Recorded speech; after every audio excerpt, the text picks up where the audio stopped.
And now, it's time for another Dice Tower review with Ryan Metzler.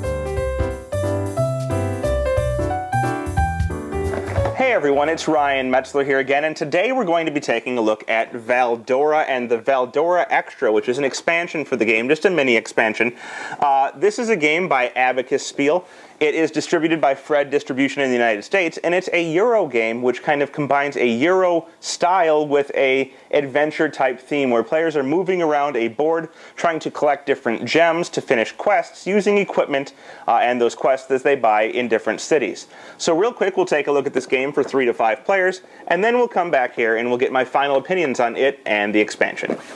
Here you can see the board set up for Valdora for a 5-player game, although the setup is the same for any number of players. There are several key features in this game. I'll cover them very quickly. First, there are 2 real currencies in the game. You're going to have silver, which is represented by these little coins, and you're going to have gold, which is represented by gold gems. Now, there are also other gems, but they're not really a currency. They're actually things you're going to pick up in order to trade in for quests. So they're not used to pay for things, they're used to complete quests. Additionally, around the board, you can see several different types of spaces. You can see spaces with gems, which are right here, and these will be gems that are out at the beginning of the game, but as you spend them, they will end up in the spent gems area, and it's going to be harder and harder to get gems. In addition, there are silver mines. They're represented by little bags, and this is where you're going to get more money. So you'll eventually spend your silver on trying to do various different things. You can pick up more silver by going to the silver mine. You can see on this board here there are also ports. They're represented by these little circles, and they have boats by them. When you start to run low on gems, you can go to these ports and pick them up from the spent gems area, but you can only pick up as many as there are boats. There are quest completion areas. You can see them here. There's a purple one, a silver one, gold, green, blue, and red. This is where you're going to complete quests, and you have to go to the appropriate one for the quest that you have, which I'll cover shortly. Lastly, there are cities. There are 5 cities. You can see one here, one here, one here, one here, and one in the center where we all start. These are going to be where you pick up quests or different types of equipment which will help you get gems to complete your quests. Now, on a player's turn, they essentially have one of 5 different options. All the players are going to start here. They're all going to start with the same things. First, they're going to have a character card. It looks like this. It simply tells you what you're allowed to have. You can have a maximum of 3 quests, and you can have a maximum of 6 coins, and you start with no provisions. But you can get provisions, which is food, throughout the game, which will help you move faster. In addition, each player starts with 1 backpack and a gold pan that will let you pick up gold gems. And each one of these pieces of equipment can hold 1 gem, so this can hold 1 gold. On your turn, as I said, you can do one of 5 things. The first thing you can do is move. You're always going to move, so I guess it's not one of the 5 things, but you can move, and you're always going to move on your turn. You cannot stay where you are. And when you start in a city, you can move to any space between that city and another city, or move all the way to a city along the same path, but you may not move through a city. So for example, if green wanted to move, they could move up this path and around here all the way to the city, or they could stop at any of the spaces in between. Where they stop is pretty much going to dictate what they do for the rest of the turn. So if they stop on a gem spot, they're probably going to pick up gems. And since, we'll go with the purple player since that's the one we're showing, since they only have a backpack that can pick up a gold, they could pick up 1 gold from this area. But if they happen to have the backpack that allows them to pick up a purple as well, if there were a purple on that spot, they could pick up the gold and the purple as long as they had space to hold them. A different option is that you could go to a silver mine. So let's say, for example, they wanted to go get more silver. You'll start the game with some silver, but anytime you go to a silver mine, you will replenish up to 6 silver in your hand. So you max out at 6, and if you go to a spot, you will get up to 6. A third option is to go all the way to a city. And when you're in a city, you can buy things and you can look through these different books. So right now, we're at an area where you can get missions. All missions cost a silver, and this is denoted by the silver background behind the card. You can see there's kind of a banner here. You have to pay 1 silver to buy them, but you can also flip through these books for silver in order to look for the quest you want. When you go here, your first flip is free, and that will let you see 2 different quests. So now we have a quest to get 1 blue, and we have a quest to get 1 purple. And depending on what you're able to pick up, you're going to be looking for specific things. You can pay a silver to flip the book further, and you can flip in either direction, so now we have a purple and a gold, and you can flip further, gold and a purple again. And as you get through this, there's going to be some different ones. For example, this one here asks for a silver instead of a gem, and you complete it at the silver spot. Some of them, if we flip through here really fast, are going to ask for several different things, and these are all the white quests.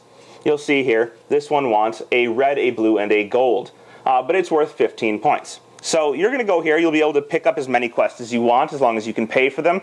You can flip through the book as much as you want. If you're in one of the other cities, this city and this city provide quests. This one and this one will provide equipment. Instead of costing silver, equipment costs gold. And most equipment, and matter of fact, all equipment is going to modify what kind of gems you can pick up. You can only have one of each type of equipment. And this one, for example, is a horse. It can let you carry any type of gem, but it costs you 3 silver to load that gem on there when you want to. Other ones will let you pick up green, or, for example, this one is a wagon, which lets you pick up any gem for 2, slightly better than the horse. In order to buy these, you're going to have to spend gold, which is denoted by the gold background. But you can flip through the book, as you could with the missions, for 1 silver per page flip. Now, if you're in a city and you don't want to get either missions or a item, you can simply take your turn to get provisions. And that would simply flip your card over.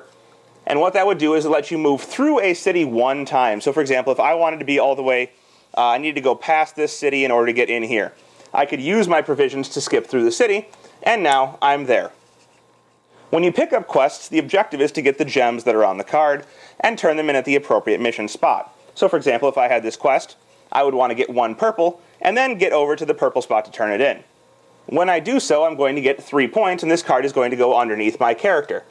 In addition, I'm going to get 1 worker of that color from this worker wheel over here. So I would get a purple worker, and I would put it in front of me. Getting these workers is going to eventually get you workshops if you're the first person to collect enough of them. So in this case, if I were to collect 2 purple workers before anyone else, I would get this workshop, which gets me 5 points. Now, in addition to this, I am going to get additional points for each additional purple quest I complete. So if I go on and complete more purple quests, each one I complete will be worth 10 bonus points, which will be in the form of one of these chips for the end of the game.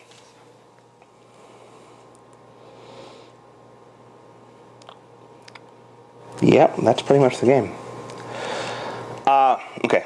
The game is going to go on with each player moving and taking one of these different actions, either picking up gems, buying equipment, getting provisions, getting new missions, or turning in missions, or getting silver, until all of these workers are gone except for 1 color. Now, it's important to note that as worker colors disappear, you'll complete quests that are supposed to get you, for example, a purple worker, but there are no purple workers. Instead, you would get a red worker. So these are going to start to diminish faster as the game goes on. At the end of the game, which is, as I said, when all but one of these colors is gone, players are going to score points for various things. 1, you're going to score points for all of your missions that you've completed, which will be underneath your character card. 2, you're going to get points for all of the bonus tiles you have for going above and beyond, finishing multiple missions when you have one of these workshops, which will also provide you with points. You'll also get points for having different colors of workers. So for each different color of work you have, you're going to get 10 points. And basically, after you add up all of these points, whoever has the most at the end of the game is going to be the winner. Now, you always get a same or a similar amount of turns, I guess the same amount of turns, so it should be relatively fair in that aspect. Now, above and beyond that, there is an expansion for Valdora, which includes some extra cards for a different way of spending these workers, because eventually you're going to get workers that aren't worth any points. And it comes with this little book. This simply marks the last player in the game so that you know who is going to be last. Now, in addition to that, I said they have these cards. There are some brown back cards and there are some light tan back cards. Everybody's going to get some of these cards, and they can put them into play by using extra workers they have. And on their turn, they can pay the number of different colored workers listed in the top right-hand corner to put this card out. This one is for end-of-game scoring. If you get 3 bonus tiles, you will get an additional 10 points at the end of the game. Another one, for example, says that if you happen to have a wagon and a horse at the end of the game, you'll get 10 bonus points, but only if you've paid a worker to put this out. Now, some of the in-game cards do different things that give you kind of bonuses during your turn.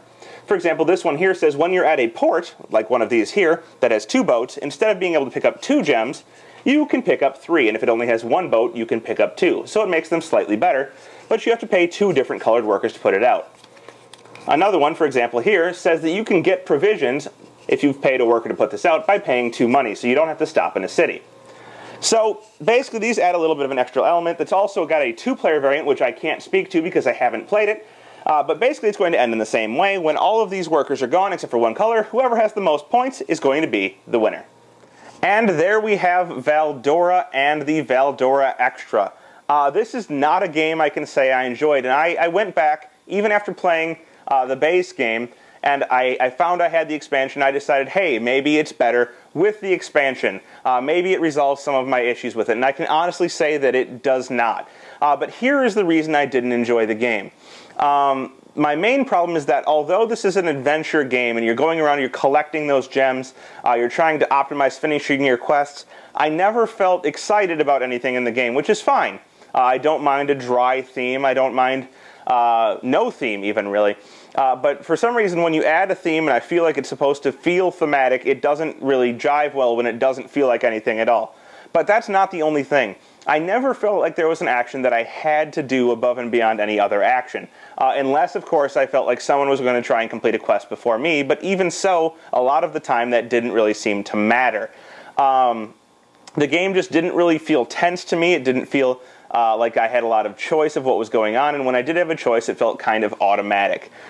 So those are my problems with the game. Now, I think that the game is beautifully produced. I love the book-turning mechanic. I like the pieces that are in the game, and I especially love that little metal book in which it played a better part in the expansion. But beyond the components and beyond some of the concepts in the game, I don't really think there's a lot behind Valdora for much of my audience. Thanks for watching our review today. For more information about board games, as well as the #1 board game audio podcast, check out Dicetower.com for reviews, interviews, and more. I'm Eric Summerer, and you've been watching The Dice Tower.